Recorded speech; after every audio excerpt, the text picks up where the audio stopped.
Film की शुरुआत होती है एक अनाथ लड़की हायदी से। हायदी कई सालों तक अपनी आंटी के साथ रहती थी, लेकिन कुछ कारणों से आंटी अब उसे और नहीं रख सकती थी। इसलिए वो हायदी को पहाड़ों पर उसके दादाजी अल्पोहाय के पास छोड़ने ले जाती है। शहर के लोग अल्पो से डरते हैं और मानते हैं कि उसने कभी एक कत्ल किया था, लेकिन हायदी की आंटी इन अफवाहों को नज़रअंदाज करती है और बिना ये सोचे कि अल्पो हायदी के लिए ख़तरनाक हो सकता है, उसे उसके घर ले जाती है। पहाड़ चढ़ते वक्त हायदी को अपनी सख्त ड्रेस में असहजता होती है, तो वो उसे उतार देती है और प्रकृति का आनंद लेने लगती है। जब वो अल्पोहाय के घर पहुंचती है, तो वो हायदी को अपने साथ रखने से मना कर देता है। आंटी दिखावा करती है कि वो हायदी को वापस ले जाएगी, लेकिन चुपके से उसे वहां छोड़कर भाग जाती है। जब अल्पो को पता चलता है कि हायदी को छोड़ दिया गया है, वो आंटी को रोकने की कोशिश करता है, लेकिन वो उसे नज़रअंदाज कर देती है। गुस्से में अल्पो हायदी को अकेला छोड़ देता है और अपने घर को अंदर से बंद कर लेता है।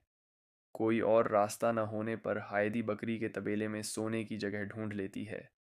अगली सुबह अल्पो हायदी को बकरी का दूध नाश्ते के लिए देता है।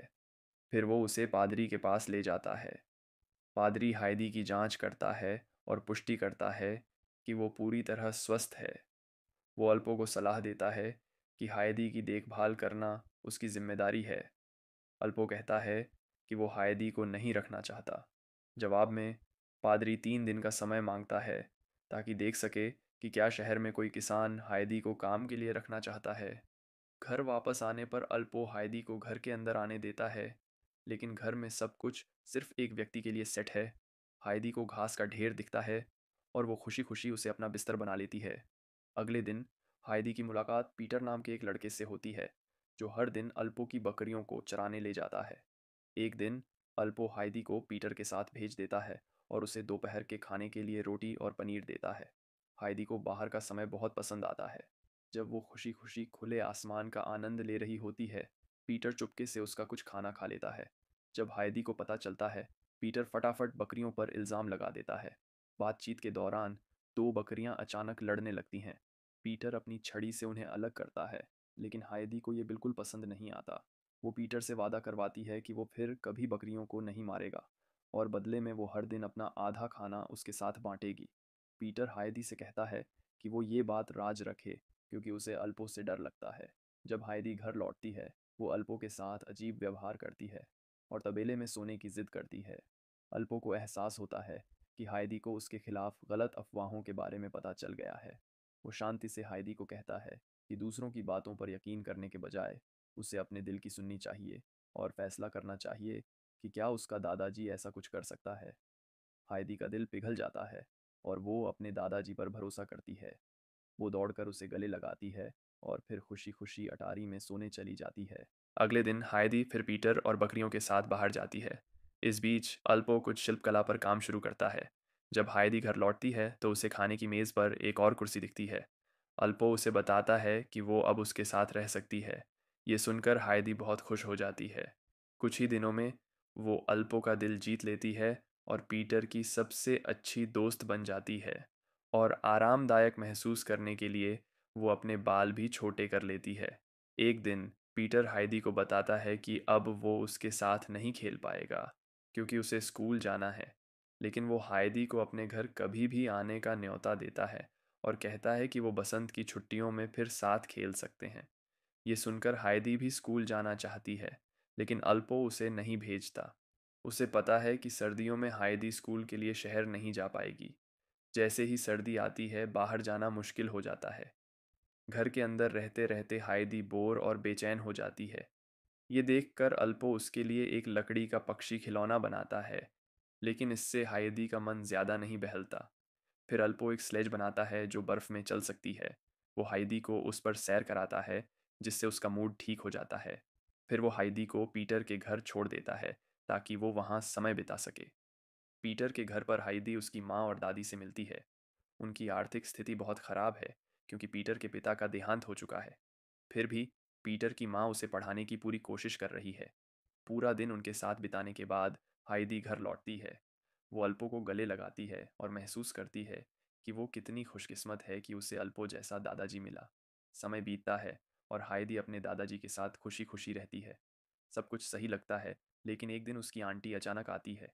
वो अल्पो को कहती है कि वो हाइदी को वापस लेने आई है, क्योंकि अब उसे ऐसी नौकरी मिल गई है जिससे वो हाइदी की देखभाल कर सकती है। लेकिन अल्पो को उसकी बातों पर भरोसा नहीं होता। आंटी दिखावा करती है कि वो जा रही है, लेकिन फिर से अल्पो को धोखा देती है और चुपके से हाइदी को ढूंढने निकलती है। वो हाइदी को पीटर के साथ खेलते हुए पाती है। जब वो हाइदी को अपने साथ चलने को कहती है, हाइदी मना कर देती है। आंटी कहती है कि अल्पो भी यही चाहता है। दादाजी का नाम सुनकर हाइदी उसकी बात मान लेती है और जाने को तैयार हो जाती है। जब पीटर बकरियों के साथ लौटता है, अल्पो को तुरंत समझ आ जाता है कि क्या हुआ है। वो हाइदी को ढूंढने शहर की ओर दौड़ता है, लेकिन तब तक बहुत देर हो चुकी होती है। आंटी हाइदी को फ्रैंकफर्ट ले जाती है, जहां वो उसे एक शानदार हवेली में ले जाती है। वहां वो हाइदी को गवर्नेस से मिलवाती है, लेकिन गवर्नेस हाइदी को देखकर खुश नहीं होती। उसे लगता है कि हाइदी बदतमीज़ और गंदी है। आंटी गवर्नेस को याद दिलाती है कि उन्होंने खास तौर पर एक अनाथ लड़की मांगी थी। हाइदी को मालिक की बेटी क्लारा के लिए साथी के रूप में लाया गया है, जो चल नहीं सकती। हाइदी उत्साह में क्लारा की व्हील चेयर इधर उधर धकेलती है और गलती से एक फूलदान तोड़ देती है। हाइदी को बचाने के लिए क्लारा सारा इल्ज़ाम अपने ऊपर ले लेती है।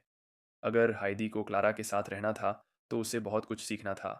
इसलिए उसे साफ करते हैं और घर में ठीक से रहना सिखाते हैं।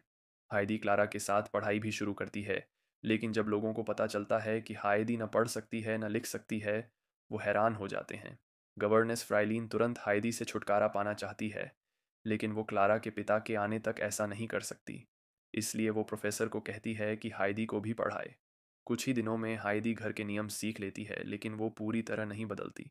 जब भी उसे मौका मिलता है, वो अपनी जेब में रोटी के टुकड़े छुपा लेती है।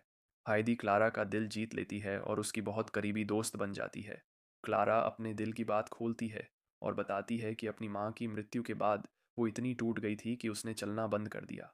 एक शाम हाइदी नौकर सेबास्टियन से खिड़की खोलने को कहती है, ताकि वो पहाड़ देख सके, लेकिन बाहर सिर्फ इमारतें दिखती हैं। सेबास्टियन उसे बताता है कि पहाड़ देखने के लिए उसे बहुत ऊंची जगह पर जाना होगा। हाइदी सबको चकमा देती है और क्लारा के साथ घर से निकल जाती है। क्लारा बहुत खुश होती है, क्योंकि उसे कभी घर से बाहर जाने की इजाज़त नहीं थी। वो शहर के टावर तक पहुंचते हैं और हाइदी क्लारा को अकेले छोड़कर पहाड़ देखने के लिए और ऊपर चढ़ने लगती है, लेकिन उसे फिर निराशा होती है, क्योंकि उसे सिर्फ इमारतें दिखती हैं। इस बीच क्लारा को डर लगने लगता है, लेकिन फिर वो एक आदमी को बिल्ली के बच्चे बेचते देखती है और उन्हें खरीद लेती है।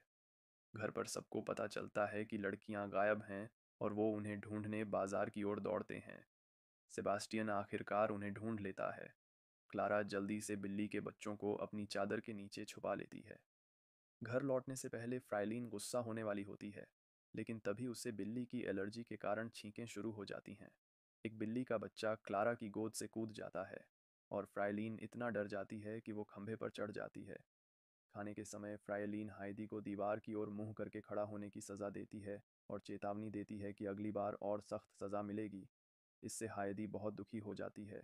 वो चुपके से अपनी सारी बचाई हुई रोटी लेकर घर से निकलने की कोशिश करती है, लेकिन फ्राइलीन उसे पकड़ लेती है और डांटती है कि उसे इतने शानदार घर और ज़िंदगी के लिए शुक्रगुजार होना चाहिए। लेकिन हाइदी को क्लारा के रोने का ज़्यादा दुख होता है। इस घटना के बाद क्लारा की तबीयत बिगड़ जाती है और हाइदी को बहुत ग्लानि होती है। जब क्लारा थोड़ा ठीक होने लगती है, हाइदी उसके कमरे में जाती है और समझाती है कि वो क्लारा की वजह से नहीं भाग रही थी। क्लारा धीरे धीरे अपनी सामान्य दिनचर्या में लौटती है। कुछ दिन बाद क्लारा के पिता और दादी आते हैं। क्लारा उन्हें देखकर बहुत खुश होती है, लेकिन फ्राइलीन को क्लारा का हाइदी के साथ इतना खुश होना पसंद नहीं आता।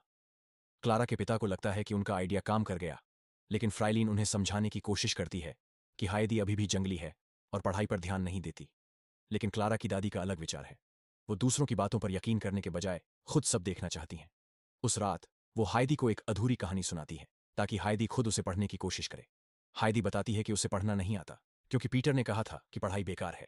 दादी समझाती हैं कि हाइदी को हर बात पर यकीन नहीं करना चाहिए और खुद चीजों का विश्लेषण करना चाहिए।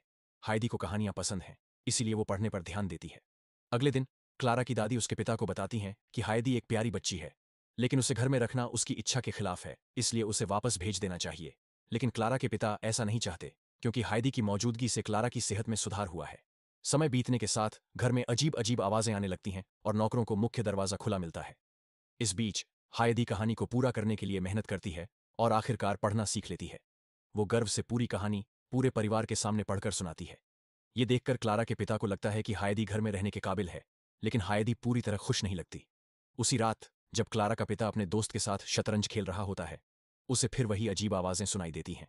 उसका दोस्त चोर के डर से घर की तलाशी लेता है, लेकिन असल में वो हायदी होती है, जो नींद में चल रही होती है।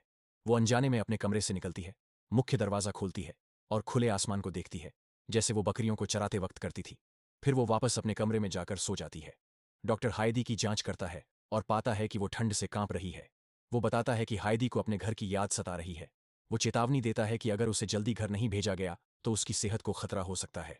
लेकिन क्लारा के पिता अभी भी उसे भेजने में हिचकते हैं। अगली सुबह वो क्लारा को हायदी की हालत के बारे में बताते हैं और समझाते हैं कि उसे घर वापस जाना होगा। लेकिन क्लारा समझने के बजाय नाराज हो जाती है और अपने कमरे में बंद हो जाती है। हायदी घर जाने के लिए खुश है, लेकिन क्लारा की चिंता करती है। वो उससे बात करने जाती है, लेकिन क्लारा दरवाजा नहीं खोलती। आखिरकार हायदी के जाने का समय आता है। जाने से पहले वो क्लारा के पिता को वो लकड़ी का पक्षी देती है जो अल्पो ने उसके लिए बनाया था, और क्लारा से वादा करती है कि वो फिर मिलने आएगी। फ्राइलिन सोचती है कि अब घर में शांति होगी, लेकिन तभी उसे एक बिल्ली का बच्चा दिखता है। रसोइया उसे उठाता है, रखने का फैसला करता है और उसका नाम हायदी रखता है। इस बीच हायदी अपने शहर लौटती है, जहां सब उसे देखकर बहुत खुश होते हैं। वो जल्दी से अल्पो से मिलने जाती है, लेकिन अब चीजें बदल गई हैं। अल्पो अब हायदी को स्कूल भेजता है और सर्दियों में वो शहर में एक घर में रहते हैं। हायदी का नया टीचर दयालु है, जिससे पढ़ना आसान हो जाता है। सब कुछ सामान्य हो जाता है और हायदी को वो जिंदगी मिलती है जो वो हमेशा चाहती थी। हालांकि हायदी पहाड़ों में अपनी नई जिंदगी से खुश है, उसे क्लारा की याद आती है। वो उसे चिट्ठियां लिखती है। जब क्लारा वो चिट्ठियां पढ़ती है, उसे दुख होता है, क्योंकि उसने हायदी को अलविदा भी नहीं कहा था। अपनी पोती को दुखी देखकर क्लारा की दादी उसे हायदी के घर ले जाती है। जब दोनों दोस्त फिर मिलते हैं, वो बहुत खुश होते हैं। क्लारा की दादी फैसला करती हैं कि क्लारा कुछ दिन हायदी के साथ रहे। हायदी क्लारा को दिखाती है कि वो पहाड़ों में कैसे रहती है, और वो और करीब आ जाते हैं। लेकिन इससे पीटर को जलन होती है। एक दिन वो क्लारा की व्हील चेयर को चट्टान से धकेल देता है। सबको जल्दी पता चल जाता है कि ये पीटर ने किया। क्लारा की सुरक्षा के लिए अल्पो दोनों बच्चों के साथ हर समय रहता है। लेकिन फिर क्लारा को एक खूबसूरत तितली दिखती है, और बिना सोचे वो उसे देखने के लिए खड़ी हो जाती है।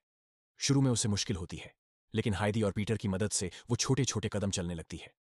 कुछ दिनों बाद क्लारा के पिता और दादी उसे लेने आते हैं।